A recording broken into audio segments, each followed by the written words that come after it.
हाँ, हेलो प्यारे बच्चों। Welcome to the fourth lecture of waves. अरे एक सवाल डिस्कस करना था, पहले वो सवाल डिस्कस कर लेते हैं। सवाल है, density of stressed string is changed by 2% without changing tension and radius. किसी स्ट्रिंग का टेंशन और रेडियस को चेंज नहीं किए हैं, डेंसिटी को 2% से चेंज कर दिए। ठीक है क्या? 2% से चेंज किए हैं तो 2% बढ़ा भी सकते हैं और घटा भी सकते हैं। अब कह रहा है the change in transverse wave velocity, इसकी वजह से ट्रांसवर्स वेव के वेलोसिटी में कितना चेंज आएगा। तो यार बेसिकली वेलोसिटी का फॉर्मूला होता है root T by mu. Mu होता है मास पर यूनिट लेंथ, तो यहाँ एम बाई एल लिख दिए इसको। और मास क्या हो जाएगा? Density into volume. हम यहाँ पाई आर स्क्वायर लिख दिए। अगर मान लो सिलिंड्रिकल नहीं होगा तो cross section area into L हो जाएगा, है ना। Okay, so tension by mu, mu की जगह पे एम बाई एल, मास की जगह पे density into volume, L L cut गया, तो ये हो जाएगा T by rho pi R square under root. अब हमको पर से एरर तो मालूम है ना, यहाँ पे डेंसिटी का पावर कितना है? -1/2। तो जब एरर का फॉर्मूला हम लोग लिखते हैं ए बराबर बी की पावर एक्स और सी की पावर वाई, तो डेल्टा ए बाई ए क्या लिखते हैं हम लोग? डेल्टा ए बाई लिखते हैं x modulus of x delta B by b plus modulus of y delta c by c. तो अगर इस लॉजिक से हम चले, एक बार देखें कि ये चीज चल रहा है कि नहीं। अगर हम इस लॉजिक से देखें, हाँ, तो यहाँ पर पावर जो है डेंसिटी का वो -1/2 है। So delta B by B जो होगा 1/2 डेल्टा रो बाई रो। तो रो में 2% का चेंज है, तो वेलोसिटी में 1% का चेंज होगा, बढ़ भी सकता है घट भी सकता है। कोई दिक्कत कोई परेशानी नहीं। आगे बढ़ते हैं।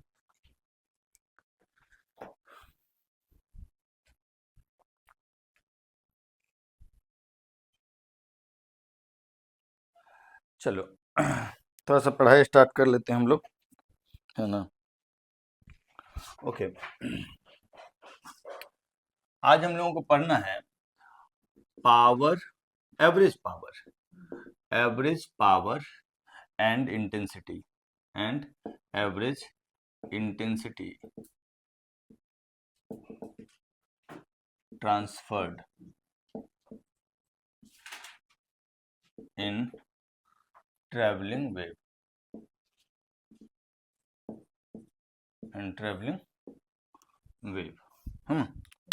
ये हम लोग डिस्कस करने जा रहे हैं। सुनिएगा मेरी बात। वेव जो है वो वेव क्या है कि वो एनर्जी को एक जगह से दूसरी जगह ले जाता है ना, without actual transfer of matter.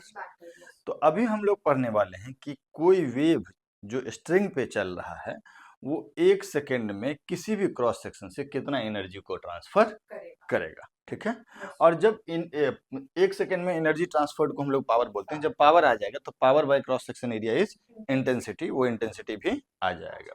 सो पहली बात, what we are going to discuss, एक स्ट्रिंग है। थोड़ा सा हम बढ़िया इसका फोटो बना ले रहे हैं, ठीक है सर। ठीक, ये स्ट्रिंग है और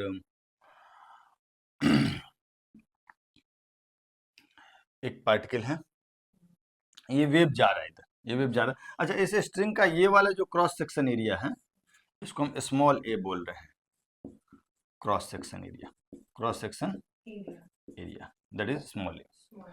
यहाँ पर किसी भी क्रॉस सेक्शन से, देखो रस्सी तो आगे जा नहीं रहा, एनर्जी जा रहा है, तो किसी भी क्रॉस सेक्शन से 1 सेकेंड में कितना एनर्जी जाएगा, दैट इज कॉल्ड पावर। वो पावर हमको पता करना है। ओके, तो इस जगह से कितना पावर जा रहा है वो पता करना है। ऑब्वियसली हम लोग एक दो एजम्पशन लिख रहे हैं कि amplitude of wave is small, amplitude of wave is very small. किसके रिस्पेक्ट में वेरी स्मॉल? क्योंकि वेरी स्मॉल और वेरी लार्ज का कोई ऐसा पैमाना नहीं होता, वो हमेशा कंपेयर्ड होता है। तो इसका जो एम्पलीट्यूड है वो किसके रिस्पेक्ट में कम? नहीं, इसके वेवलेंथ, जो ये तो λ/2 होगा, बट इसके वेवलेंथ के रिस्पेक्ट में इसका एम्पलीट्यूड कम होगा, तब हम लोग बोलेंगे कि वेव इज मतलब स्मॉल वेव या स्मॉल एम्पलीट्यूड वाला वेव। Is that okay? ये हम लोग बात करेंगे। ठीक, हमारे पास जो वेव जा रहा है 1 मिनट के लिए मान लेते हैं कि ये एक प्लेन प्रोग्रेसिव हार्मोनिक वेव है, इसका इक्वेशन है y is equal to A sine omega T minus के एक्स प्लस फाइव। मानने में कोई बुराई नहीं है। अब मुझे ये बात बताइए कि यहाँ पर जो पार्टिकल है, ये पार्टिकल क्या कर रहा होगा? ऊपर नीचे मोशन कर रहा होगा। तो अगर हम ऐसा कह दें कि एक इंस्टेंट पे इसका वेलोसिटी ऐसे है नीचे की तरफ, ऑब्वियसली वेव अगर पॉजिटिव डायरेक्शन में जा रहा होगा और यहाँ पे स्लोप भी पॉजिटिव है, तो पार्टिकल वेलोसिटी जो होगा वो नेगेटिव होगा। तो ये जो v है, that is this is your particle velocity, that is your particle velocity, VP लिख दी। कोई पार्टिकल का वेलोसिटी इधर है और इस पर जो फोर्स लग रहा होगा, किसके द्वारा लग रहा होगा इस पे फोर्स? फोर्स कौन लगा रहा होगा इस पे? रस्सी का टेंशन। माने अगर हम यहाँ पे कट कर दे, क्रॉस सेक्शन बना लिए, छोटा सा पार्टिकल देखें, तो उस पे रस्सी का टेंशन ही ना फोर्स लगा रहा होगा।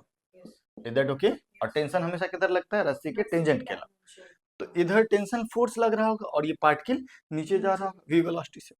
अच्छा, मान लेते हैं ये जो टेंजेंट है, टेंशन तो टेंजेंट के डायरेक्शन में है, तो ये जो टेंशन है, ये टेंजेंट जो है, ये हॉरिजॉन्टल से कितना एंगल बना रहा है? थीटा एंगल बना रहा है। कितना एंगल बना रहा है? थीटा एंगल बना रहा है। तो टेंशन और वेलोसिटी के बीच एंगल जो बनेगा वो कितना बन जाएगा? 90 degree minus theta. 90 degree minus theta. Is that okay? तो एक बात बताओ जरा हमको कि पावर का बेसिक फॉर्मूला, इंस्टेंटेनियस पावर का बेसिक फॉर्मूला क्या होता है? एफ डॉट वी, है ना? तो एफ के जगह पे यहाँ पे क्या हो जाएगा? टी इंटू वी की जगह पे वीपी इंटू डॉट प्रोडक्ट में कॉस थीटा। तो कॉस यहाँ पे कितना होगा? Cos 90 degree minus theta. कहो हाँ। तो ये जो पावर होगा, वो पावर आपका आ जाएगा tension into velocity into sine theta. That is your power. ठीक। अच्छा, ये जो y है, यहाँ से पार्टिकल वेलोसिटी क्या आ जाएगा? डो y बाय डो टी। डो y बाय डो टी। तो ओमेगा बाहर आ जाएगा, ए ओमेगा साइन की जगह पे कितना? कॉस ओमेगा टी माइनस के एक्स प्लस फाइव। यस और नो? तो ये जो वेलोसिटी होगा वो t into particle velocity is a omega cos omega T minus के एक्स प्लस फाइव। अच्छा, एक बार बताओ, ये साइन थीटा जो है, ये हाइट तो कम है और ये दूरी ज्यादा है, तो छोटा एंगल हो जाएगा थीटा। तो sine theta is approximately tan theta. Approximately tan theta. और टेन थीटा को ही हम लोग क्या बोल सकते हैं? डो वाई बाय डो एक्स, स्लोप। तो क्या हम इस साइन थीटा की जगह पे टेन थीटा लिखे और मिटा करके डो वाई बाय डो एक्स लिख दें? हाँ, तो कर लेते हैं यहाँ पे। अच्छा, डो वाई बाय डो एक्स कितना हो जाएगा? इसको डिफ्रेंशिएट करेंगे तो माइनस ए के आ जाएगा, और साइन की जगह पे कॉस ओमेगा टी माइनस के एक्स प्लस फाइव। तो ये हो जाएगा माइनस ए के कॉस ओमेगा टी माइनस के एक्स प्लस फाइव। ओके। अब जरा मुझे बताइए कि क्या क्या चीज बाहर आ जाएगा। यहाँ पे ए स्क्वायर नहीं, एवरेज एवरेज पावर, सॉरी, ये तो इंस्टेंटेनियस पावर है। इंस्टेंटेनियस पावर कितना आएगा? माइनस ए स्क्वायर के, उसके बाद ओमेगा भी ना, एक ओमेगा, और कॉस की जगह पे कॉस स्क्वायर हो गया ना, cos square omega T minus के एक्स प्लस फाइव। एक बार देख लो तो जरा, कहीं कैलकुलेशन एरर नहीं किया है ना हम लोग? हाँ, ठीक। ये तो इंस्टेंटेनियस पावर है। I am so sorry, I am so sorry. ठीक है, टेंशन भी आ गई। अब क्या है कि इसका हमको एवरेज वैल्यू पता करना है, तो पी एवरेज क्या होगा? इसी का एवरेज ना। तो माइनस साइन को हटा लेते हैं, कोई मैग्नीट्यूड आएगा, तो एवरेज पावर का मैग्नीट्यूड जो होगा, और कॉस स्क्वायर का एवरेज कितना होता है? कितना होता है? 1/2 होता है जी। क्या पढ़ाई लिखाई की हो? ए स्क्वायर के ओमेगा टी अपॉन 2। ठीक, कोई दिक्कत कोई परेशानी बोलो? और इसको के को ओमेगा बाई भी लिख दें? हाँ, तो इसको हम लोग के को अगर ओमेगा बाई भी लिखेंगे तो ये क्या हो जाएगा? A square omega square t by two भी, इज दैट ओके? अच्छा, भी जो होता है वो रूट टी बाई म्यू होता है, नहीं? तो टी का वैल्यू क्या हो जाएगा? म्यू भी स्क्वायर एस टी, है ना? तो ये हो जाएगा a square omega square mu भी स्क्वायर बाय टू भी, हो गया? भी कट गया। तो एवरेज पावर जो आया वो कितना आया? Half mu omega square A square we.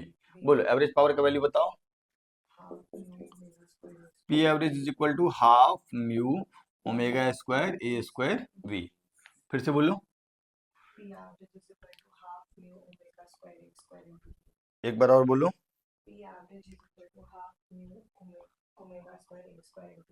एक बार और बोलो। करेक्ट, ठीक। अच्छा, ये तो एवरेज पावर हो गया। एवरेज इंटेंसिटी क्या हो जाएगा? एवरेज इंटेंसिटी, इंटेंसिटी जो होता है पावर बाय एरिया होता है, क्रॉस सेक्शन एरिया यही वाले रस्सी का, ठीक। तो इसको अगर हम डिवाइड करेंगे तो ये हो जाएगा half mu by A omega square A square भी। ये ओमेगा तो एंगुलर फ्रीक्वेंसी है, ए एम्पलीट्यूड है, भी वेलोसिटी है। ये छोटा वाला ये क्या है? Area of cross section. ये है mass by length upon area, तो mass by volume, mass by volume is density. तो एवरेज इंटेंसिटी जो होगा वो हो जाएगा हाफ रो ओमेगा स्क्वायर ए स्क्वायर वी। तो that is the formula of average intensity transferred through the string wave, sinusoidal string wave. Is that okay? कोई दिक्कत, कोई परेशानी? जल्दी लिखो इसको, जल्दी जल्दी गोली गति से। हम तो कहेंगे खाली फाइनल फॉर्मूला लिख लो, बाकी चीज उतना मैटर नहीं करता है।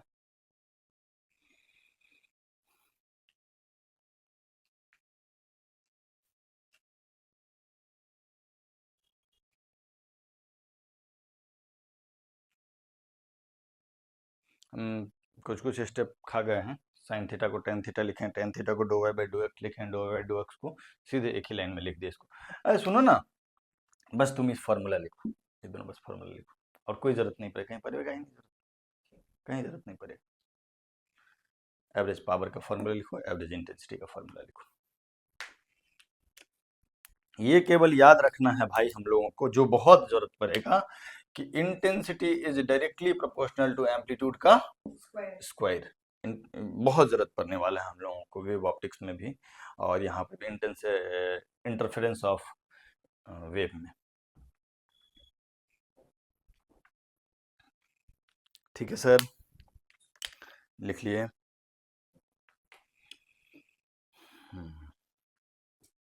ये फॉर्मूला याद रखिएगा, हाफ म्यू ओमेगा स्क्वायर ए स्क्वायर भी is average power, half rho omega square A square भी इज एवरेज इंटेंसिटी। ओके, हटा दी इसको। हम्म,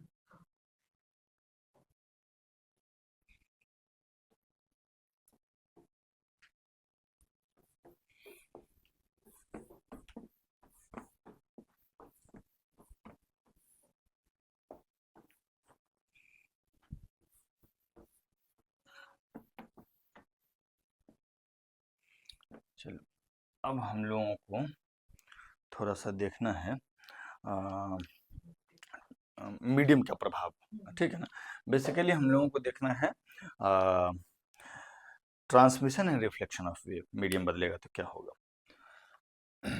effect of medium, effect of medium on amplitude of wave, amplitude of wave, या यहीं पे बात करें तो reflection and transmission of wave, reflection and transmission of wave. थोड़ा सा हम लोगों को ये देखना है, देखो जरा। सीताराम,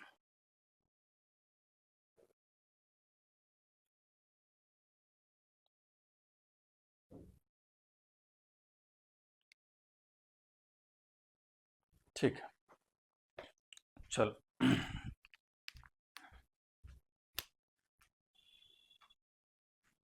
सुनिएगा मेरी बात। मान लीजिए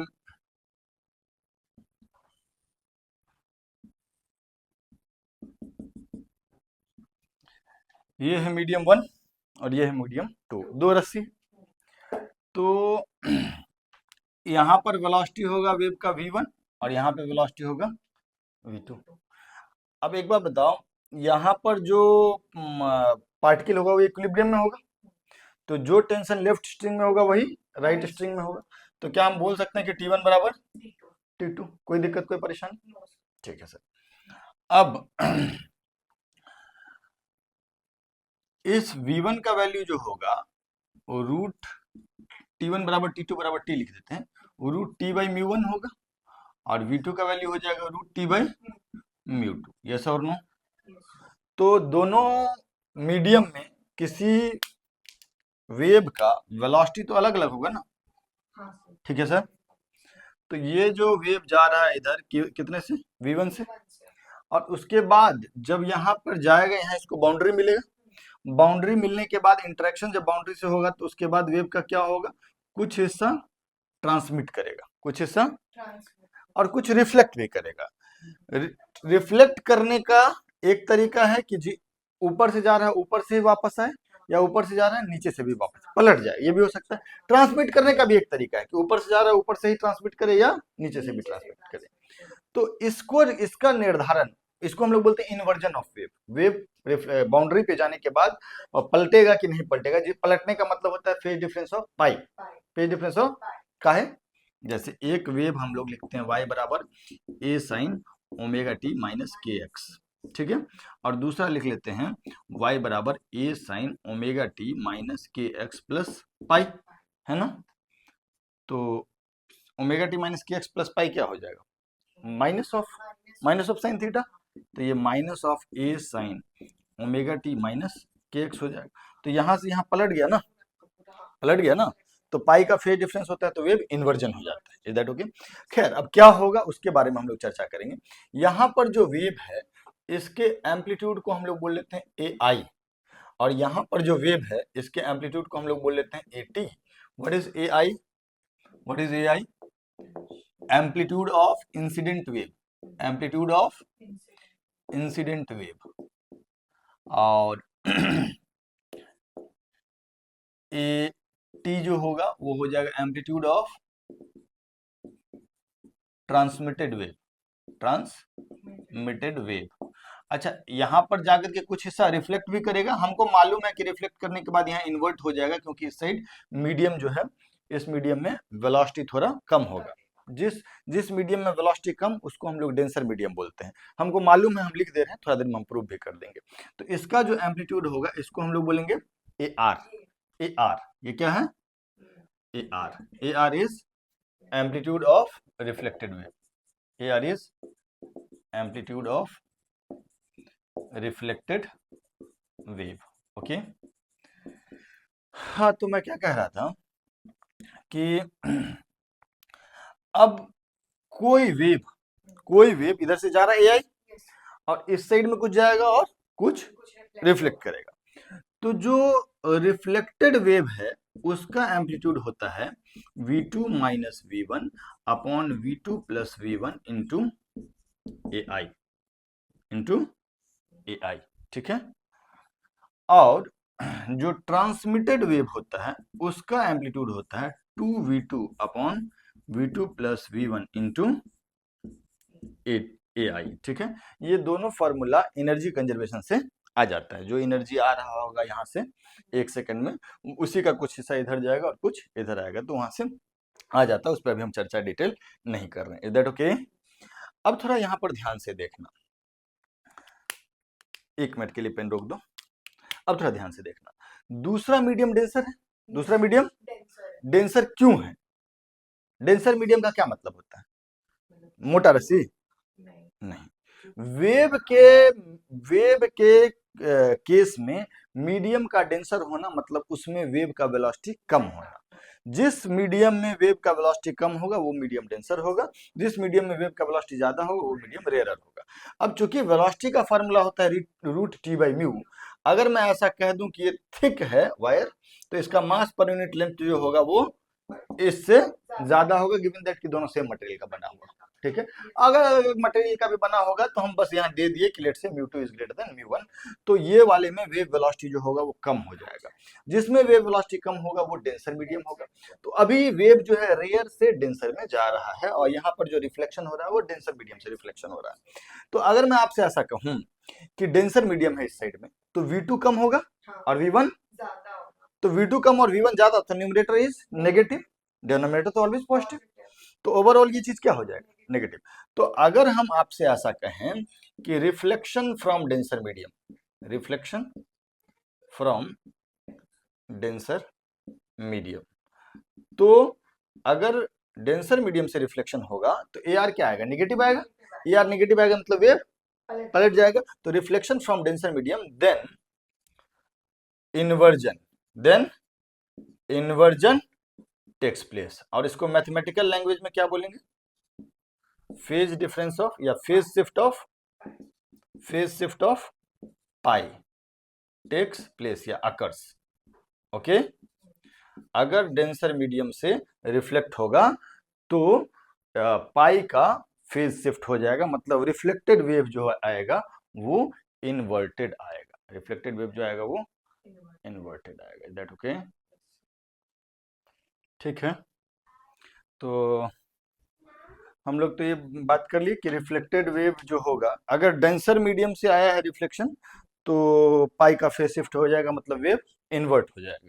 लेकिन यही अगर रेयरर मीडियम से होगा, रेयरर मीडियम मतलब V2 का वैल्यू ज्यादा, तो V2 का वैल्यू V1 से ज्यादा, तो ये जो जिस ऊपर से आया है ऊपर से ही वापस आएगा।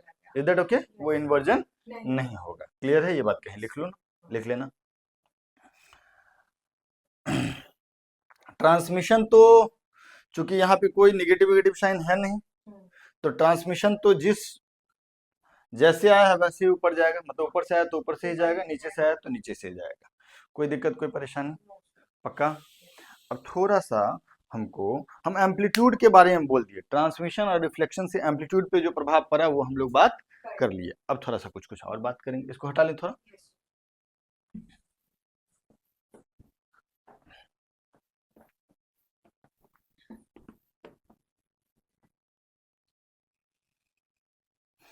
एक बात बताओ, एक वेव में 3 फिजिकल पैरामीटर होता है ना, वेलोसिटी, फ्रीक्वेंसी और वेवलेंथ, VF और लेम्डा, नहीं? तो अगर हम ऐसा बोल दें कि V incident is equal to V, F incident is equal to F, और lambda incident is equal to lambda, ठीक है? तो एक वेव ऐसे जाएगा, ठीक, और A incident is equal to A incident is equal to A, ठीक। तो दूसरे बार में जब ये इधर आएगा, ठीक है, जब ट्रांसमिट होगा और कुछ रिफ्लेक्ट होगा, ये क्या है, इंसिडेंट, ये क्या है, ट्रांसमिटेड, और ये रिफ्लेक्टेड, ठीक है। तो ये जो ट्रांसमिटेड वेव होगा उसका फ्रीक्वेंसी इंसिडेंट वेव के फ्रीक्वेंसी के बराबर होगा, क्योंकि फ्रीक्वेंसी का चेंज सिर्फ सोर्स के चेंज से होगा, और एक डॉपलर इफेक्ट से होता है, उसका तो अभी बात ही नहीं करेंगे। तो ट्रांसमिटेड वेव का भी फ्रीक्वेंसी जो होगा वो F के बराबर ही होगा, है ना? अच्छा, वेलोसिटी जो होगा ट्रांसमिटेड वेव का वो इंसिडेंट वेव के वेलोसिटी के बराबर होगा? नहीं, क्योंकि मीडियम बदल गया। तो ट्रांसमिटेड वेव का velocity is not equal to incident wave का वेलोसिटी, या फिर कह लो तो नॉट इक्वल टू V। अच्छा, ट्रांसमिटेड वेव का जो वेलोसिटी होगा वो हम लोग लिख सकते हैं V2 by V1 is equal to root μ2 by μ1, root T by mu होता है ना? अच्छा, तीसरा जो है ट्रांसमिटेड वेव का जो वेवलेंथ होगा, ट्रांसमिटेड वेव का वेवलेंथ, तो लेमडा जो होता है वो तो होता है V बाई एफ, लेमडा तो होता है V बाई एफ, है ना? फ्रीक्वेंसी तो सेम ही रहा है। तो lambda incident by lambda transmitted is equal to V incident by V transmitted. कोई दिक्कत, कोई परेशानी? तो लेमडा ट्रांसमिटेड जो होगा वो क्या हो जाएगा, lambda incident into V transmitted by V incident. Is that okay? Lambda incident into V transmitted by V incident. कोई दिक्कत कोई परेशानी? पक्का? ठीक। और ट्रांसमिटेड का हम लोग वेलोसिटी भी लिख लिए? नहीं, ट्रांसमिटेड का वेलोसिटी भी लिख लिया। अगर हम इसको ऐसे लिखें v transmitted by v incident, तो ये हो जाएगा mu incident by mu transmitted. Is that okay? Velocity का भी बात कर लिए, फ्रीक्वेंसी का भी बात कर लिया, और लेमडा का भी बात कर लिया ट्रांसमिटेड का। कोई दिक्कत कोई परेशानी? सीधा सा बात रखना है कि लेमडा में कोई चेंज, सॉरी फ्रीक्वेंसी में कोई चेंज नहीं आएगा। जब फ्रीक्वेंसी में चेंज नहीं आएगा तो वेलोसिटी बदलेगा, तो वेवलेंथ बदलेगा। तीसरी बात क्या है, यहाँ पे हम लोग रिफ्लेक्टेड का बात करते हैं। तो रिफ्लेक्टेड में तो जो वेलोसिटी ऑफ इंसिडेंट होगा वो वेलोसिटी ऑफ रिफ्लेक्टेड होगा, है ना? इसको हम लोग v बोल रहे हैं, ठीक? यस और नो? क्योंकि मीडियम तो वही है, तो वेलोसिटी में कोई चेंज नहीं आया, फ्रीक्वेंसी में तो वैसे भी चेंज नहीं आएगा, सेम सोर्स से है। तो जब velocity v equal to F lambda होता है, वेलोसिटी और फ्रीक्वेंसी में कोई चेंज नहीं आया, तो लेमडा में कोई चेंज आएगा नहीं। तो लेमडा इंसिडेंट बराबर लेमडा रिफ्लेक्टेड। यस, उसको हम लोग लेमडा के बराबर लिख सकते हैं, है ना? एम्पलीट्यूड के बारे में डिस्कशन अभी नहीं करेंगे क्योंकि जस्ट इससे पहले किए नहीं। Amplitude of reflected wave is equal to v t minus v i upon v t plus v i into a i. Yes और नो? V two minus v one वाला जो था, वी टू यहाँ पे वी ट्रांसमिटेड वाला हो गया, ट्रांसमिटेड मीडियम, और आई वाला हो गया इंसिडेंट वाला मीडियम। और ट्रांसमिटेड वाला जो होगा वो हो जाएगा 2vt divided by vt plus vi into ai। कहो हाँ, लिख लीजिए इसको। कोई दिक्कत कोई परेशानी?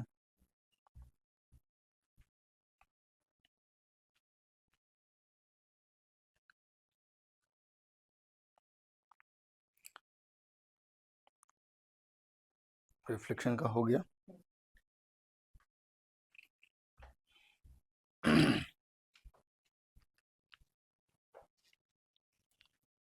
ठीक, अब हम लोग बात करेंगे reflection from fixed boundary and free boundary. इसको हटा दें।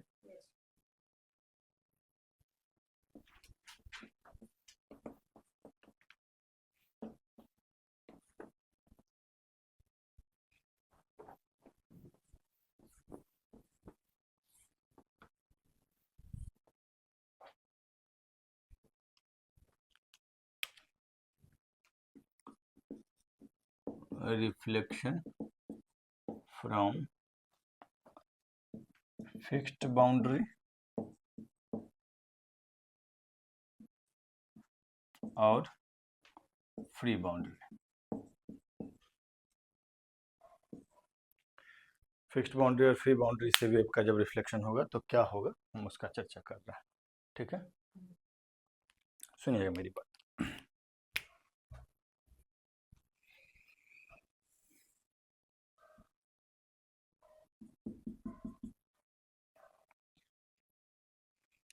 ये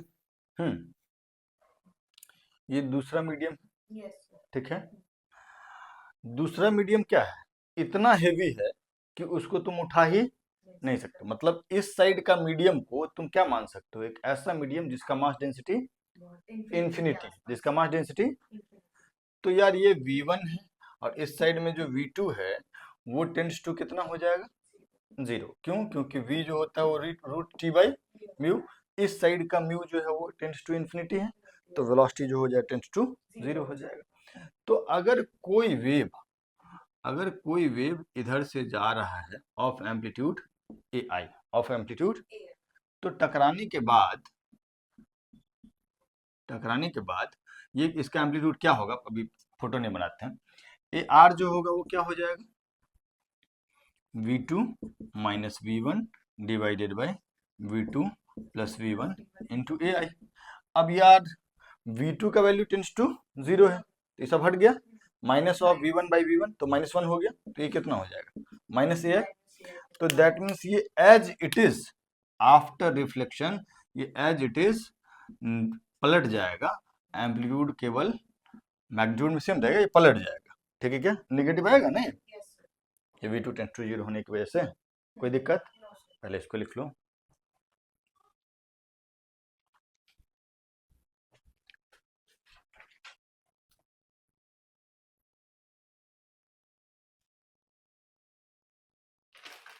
सुनिएगा मेरी बात, ऐसा भी हो सकता है।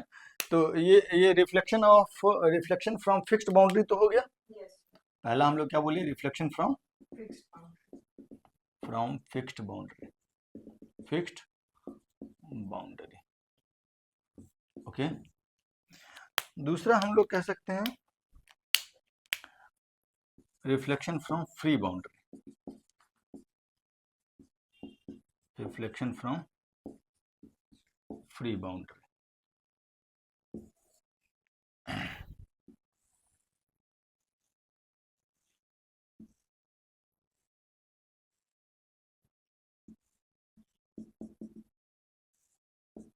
यहाँ पे जो रिंग है दैट इज मासलेस, तो ऐसा मान सकते हैं ना कि इस साइड में जो मीडियम उसके कुछ मास ही नहीं है ना। तो ऐसी परिस्थिति में अगर कोई वेव यहाँ से जा रहा है, ठीक है, इंसिडेंट है, इसका एम्पलीट्यूड AI और ये है V1, तो म्यू तो हो जाएगा इस साइड का 0, तो V2 टेंड्स टू बहुत बड़ा हो गया।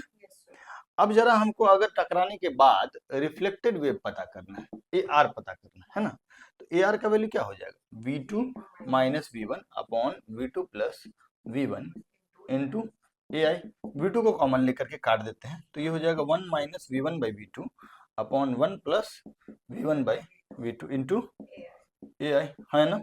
V1 by V2 tends to क्या हो जाएगा, 0 हो जाएगा, क्योंकि V2 बहुत बड़ा है, तो ये वाला चीज क्या आ गया, AI के बराबर आ गया। मतलब फ्री बाउंड्री से टकराने के बाद जो वेव आया था उसमें इन्वर्जन नहीं होगा, एम्पलीट्यूड में कोई परिवर्तन नहीं होगा, और वो एज इट इज वापस चला जाएगा। Is that okay?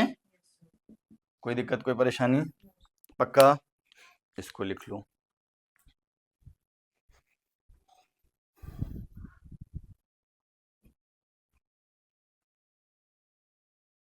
आगे बढ़े, चलो एक सवाल देते हैं। तुम आए तो आया मुझे,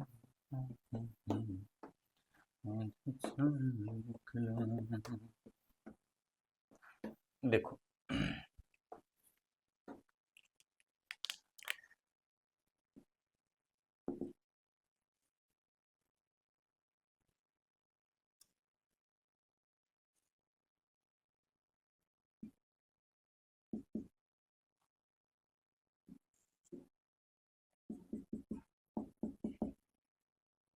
हाँ, यहाँ पे इस रस्सी का मास पॉइंट लेंथ है म्यू और इस रस्सी का मास पॉइंट लेंथ है 4 म्यू, ठीक है। यहाँ पर से एक वेव पल्स जा रहा है, ठीक।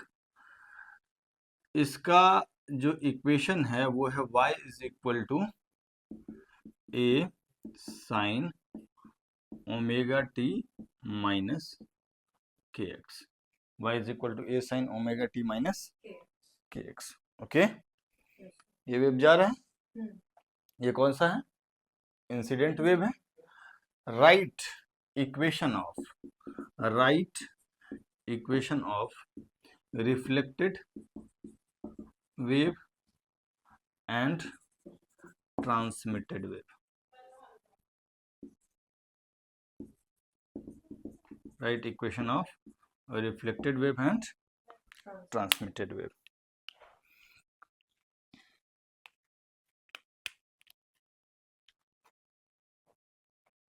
सुनिएगा मेरी बात, ये जो वेव यहाँ से जा रहा है इसका वेलोसिटी अगर हम लोग v लिखते हैं root T by mu V1, जिसको हम लोग v लिख देते हैं, ठीक।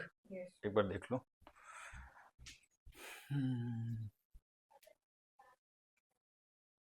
है ना, वेलोसिटी लिख दिया root T by mu, okay.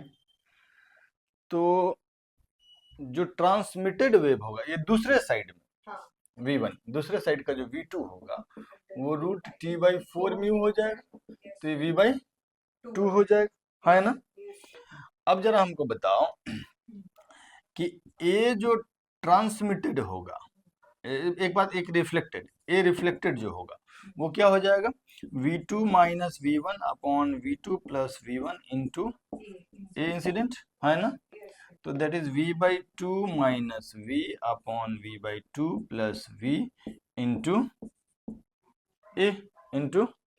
ए। तो ये कितना हो जाएगा, minus v by two plus 3v by two, तो माइनस ऑफ 1 बाई 3a, तो that is minus a by 3। ठीक है सर, बोलो कोई दिक्कत कोई परेशानी? तो जो वेव रिफ्लेक्ट होगा, वो माइनस साइन तो बस ये बता रहा है कि वो इन्वर्ट हो गया। ठीक है, अब एक बात बताओ कि मीडियम तो सेम रहा? मीडियम सेम रहा। एक मिनट, मीडियम सेम रहा तो वेलोसिटी भी सेम रहा, v बराबर एफ लेमडा होता है। एक मिनट, लिखना बंद करो।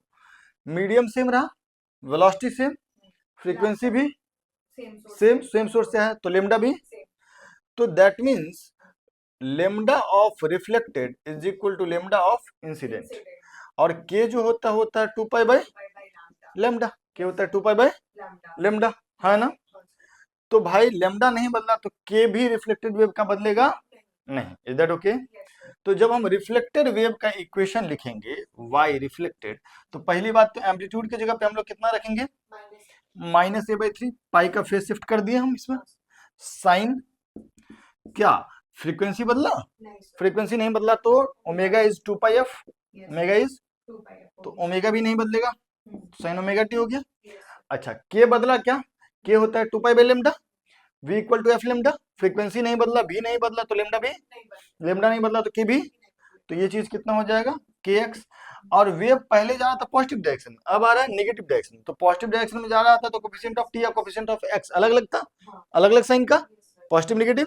यहाँ पर जब इधर आएगा तो दोनों का साइन, तो यहाँ माइनस के एक्स की जगह पे, कोई दिक्कत कोई परेशानी? पक्का पक्का। अब थोड़ा सा चर्चा कर लेते हैं किसका, ट्रांसमिटेड का। किसका? आप ये लिख लिए हैं,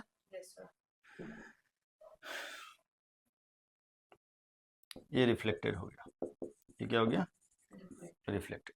अब थोड़ा ट्रांसमिटेड का बताओ।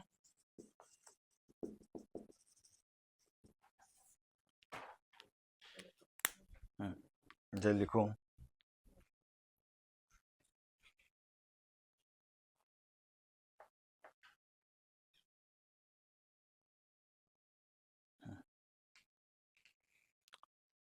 ट्रांसमिटेड का करें, चलो।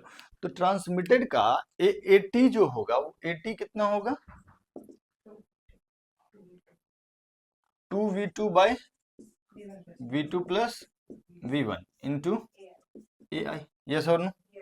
तो v2 कितना हो गया, v बाई टू, तो 2 into v by two upon v2 plus v1, तो that is v by two plus v into a. तो ये वैल्यू कितना हो जाएगा बेटा, 2 by 3 a, 2 by 3 a. Is that okay? तो अच्छा, एक बात बताओ कि इस जो ट्रांसमिटेड होगा उसमें एम्पलीट्यूड का चर्चा कर लिए, ओमेगा की चर्चा करें, सेम ही रहेगा, सोर्स सेम ही है। अब के पे चर्चा करना पड़ेगा, तो देखना v1 by lambda 1 is equal to v2 by lambda 2, कहो हाँ पक्का, क्योंकि frequency will remain same. v1 की जगह पे कितना रख दें हम लोग, v by lambda 1 is equal to v2 की जगह पे v बाई 2 अपॉन लेमडा 2, तो लेमडा 2 का वैल्यू जो होगा वो हो जाएगा लेमडा 1 बाई 2, है ना? Is that okay? तो अब जरा जो लेमडा 2 है वो लेमडा 1 बाई 2 है ना? तो k2 जो होगा वो हो जाए, लेमडा 2 की जगह पे हम लोग लिख लेते हैं 2 पाई बाई k2, और लेमडा 1 की जगह पे 2 पाई बाई k1। तो यहाँ से जो चीज होगा वो k2 का वैल्यू कितना आ जाएगा, 2k1 के बराबर, 2 पाई कट जाएगा। तो अब जब वेव ट्रांसमिट होगा तो यहाँ पे देखिएगा 2 पाई कट जाएगा, k2 बराबर 2k1 हो जाएगा। Is that okay? तो अब जब वेव ट्रांसमिट होगा तो उसका एम्पलीट्यूड तो 2a बाई 3 हो जाएगा, लेकिन k का वैल्यू बदल जाएगा। तो ट्रांसमिटेड वेव का इक्वेशन हम लोग लिखना चाहते हैं। हम लोग क्या लिखना चाहते हैं, ट्रांसमिटेड वेव का इक्वेशन। तो जरा बताओ कि कैसे लिखेंगे हम लोग, yt is equal to 2a by 3 sine omega T minus की प्लस माइनस, क्योंकि इसी डायरेक्शन में जा रहा होगा, इसी डायरेक्शन में जा रहा होगा ना, तो माइनस के की जगह पे कितना 2k इंटू एक्स, कोई फेज का शिफ्ट नहीं। तो इसमें हम लोग रिफ्लेक्शन और ट्रांसमिशन में जो जो पैरामीटर पे जो जो प्रभाव होगा वो चीज हम लोग डिस्कस कर लिए, ठीक है सर। तो अब अगला चीज जो हम लोगों का बचता है that is superposition of wave. Basic interference का हम लोग बात करेंगे, थोड़ा सा चर्चा बस कर लेते हैं, थोड़ा सा। इसको हटा सकते हैं, आप सब कुछ लिख लिए हैं, ठीक। कृष्ण गोविंद हरे राम।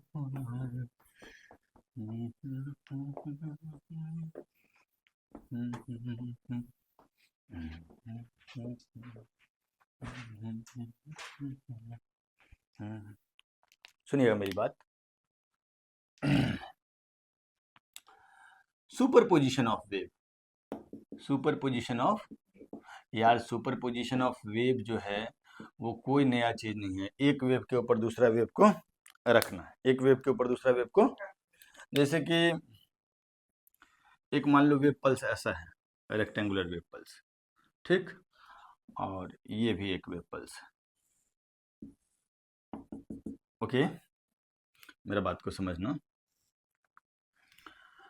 ये 2 सेंटीमीटर है और ये 1 सेंटीमीटर है, ये भी 2 सेंटीमीटर है और ये 1 सेंटीमीटर है, ठीक।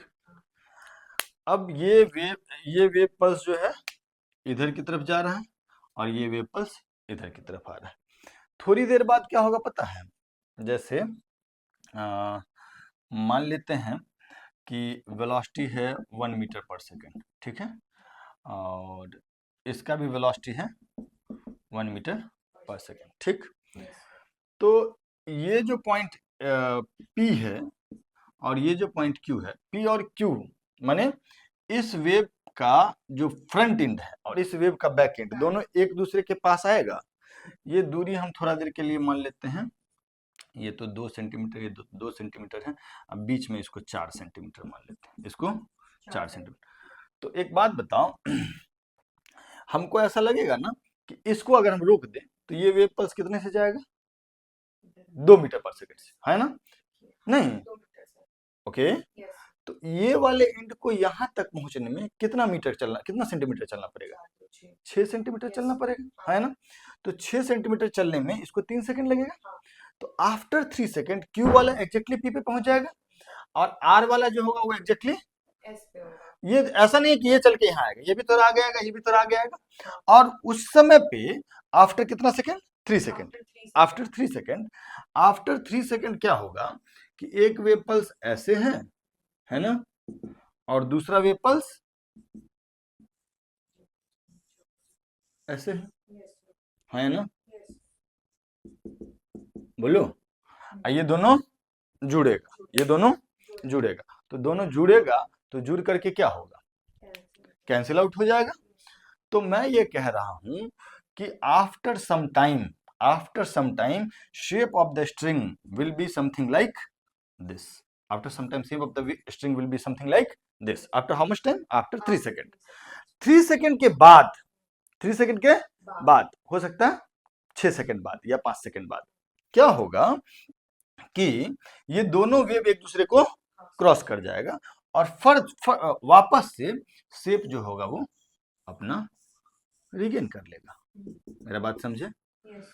तो ये जो इंस्टेंट था, ये इंस्टेंट या इससे थोड़ा पहले और थोड़ा बाद जब दोनों वेव मिल रहा था, तो इसको हम लोग बोलेंगे interference of wave, basically superpose कर रहे हैं, एक वेव के ऊपर दूसरा वेव कर दे रहे हैं।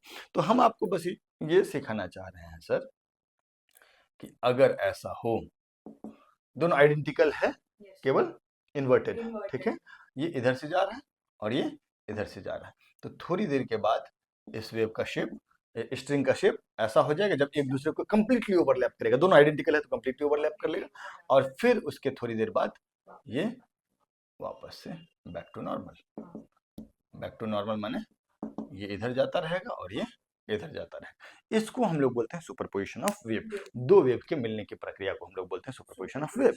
अच्छा, यहीं पर ये नीचे नहीं होता, ये भी ऊपर होता, तो जब मिल रहा होता तो यहाँ पर जो पहले हाइट ये 1 और 1 था, ये हाइट अब कितना हो जाएगा, 2 2 हो जाएगा। Is that okay, clear? तो एक आध सवाल हम लोग नेक्स्ट क्लास में सुपरपोजिशन पे कराएंगे, क्लियर है क्या?